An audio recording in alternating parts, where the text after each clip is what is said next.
The MRF-D MAGTF from Darwin can deploy forward into the first island chain, and then when required, can pivot and simultaneously execute operations throughout the region.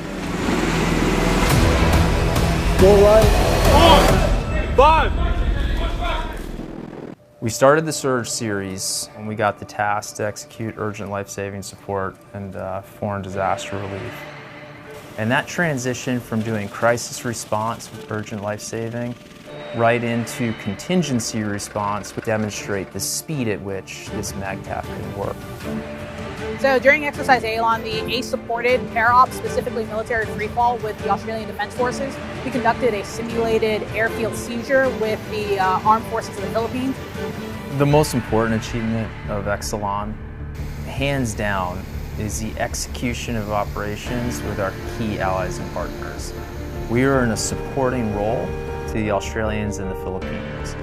And for the first time, we had the Australian Amphibious Force forward working with the Filipinos on a combined joint forcible entry operation. That was the exercise that we were supporting and enabling. That hands down continues to be the most important thing we do. Because as stand-in forces, we won't stand alone. It means we stand together.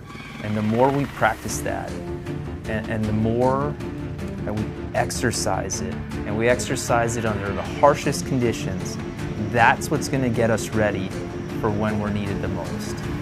And that's what Exelon gave us the opportunity to demonstrate, to validate, and really to showcase to the world what we can do when we're there together with our closest allies and partners in the Pacific.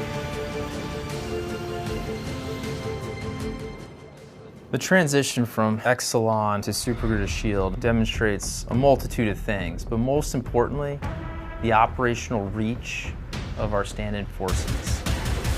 So we didn't just leave the Philippines, we still had a formation within the Philippines, and then we deployed another formation and reinforced it in Indonesia to execute Supergrid Shield. So the training being conducted was a joint exercise that started off with small unit training. So that was us working with the partner nations, doing some platoon level training. Our readiness and capabilities were improved by working with the partner force here, specifically the Indonesians. What they offer in the jungle realm was pretty invaluable, and the joint training we were able to do with them adds another tool in our toolbox to operate in environments like this. The other key piece was the amphibious landing. So seeing how we can move partner forces ashore with partner ships, very interesting to see it all kind of come together, and really demonstrates the capability we have when we work together. When you have an exercise of this magnitude like Supergrid Shield, you really get to see what that level of commitment is. And for the nations that were present, you could tell that you're here to train hard and train together. So in the next fight, when we are all called upon to work together, we're able to do that successfully.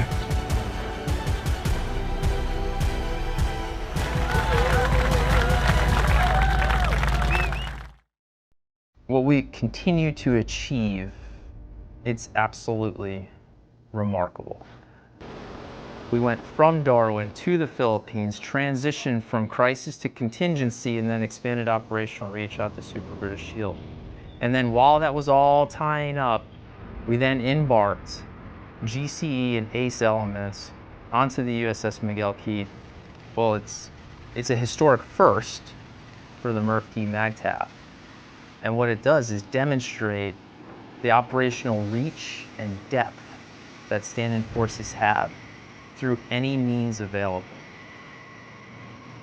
So positioning Ospreys aboard the Miguel Keith just showed our flexibility as a unit, showed that we can operate both ashore and afloat and contribute to ship-to-shore missions or shore-to-ship missions as well.